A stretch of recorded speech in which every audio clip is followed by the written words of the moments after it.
Vështirësitë ekonomike detyrojnë të hap llogari në OnlyFans. Ylli i Harry Potter ishte e sikletshme po kërkoi punë. Aktoria britanike e njohur për rolin e Lavender Brown në filmin e Harry Potter ka folur për vendimin e saj për të hapur një llogari në platformën OnlyFans, duke thënë se fillimisht u ndje në siklet dhe se dëshiron të gjejë sërish një punë.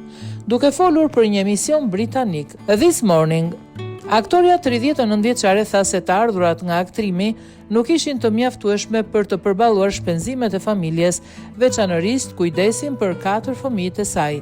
Njerëzit thjesht supozojnë se jam e pasur, se kam shumë para, por jo, nuk kam. Kështu që ishte e turpshme sepse në një nivel do të doja shumë të gjeja një punë, ka thënë ajo.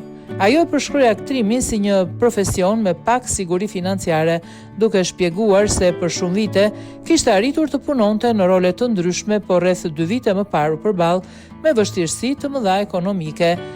Ajo është shfaqur edhe në serialin Industry dhe tha se vendimi për të hapur llogarinë OnlyFans u ndikua nga shumë figura të tjera publike që përdornin platformën, përfshirë Lily Allen dhe Kate Nash. Sipas saj, përvoja nuk ka qenë vetëm financiare.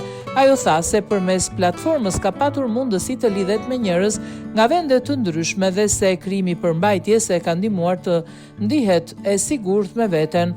Përmbajtja e saj në platformë nuk është seksualisht eksplicite dhe përfshin kryesisht video që shfaqet ajo duke krehur dhe gërshetuar flokët, si dhe duke interpretuar personazhe të ndryshëm, mes tyre edhe Lavender Brown. Aktoria ka treguar se në mars të vitit 2025 nisi të krijonte përmbajtje në platformën me pagesë. Në një intervistë për The Times, ajo tha se nuk mund të punonte në një supermarket për shkak të kostove të kujdesit për fëmijët dhe vëmendjes që do të merrte si aktore Harry Potter.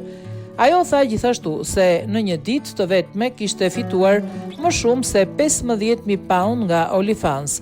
Ajo pretendon se brenda një viti ka fituar më shumë nga platforma se sa gjatë gjithë karrierës së saj si aktore. Megjithatë, ajo pranoi se numri i abonentëve ra pasi përdoruesit kuptuan se ajo nuk do të publikonte përmbajtje seksuale eksplicite, por tha se ka ende një numër të konsiderueshëm ndjekësish besnik.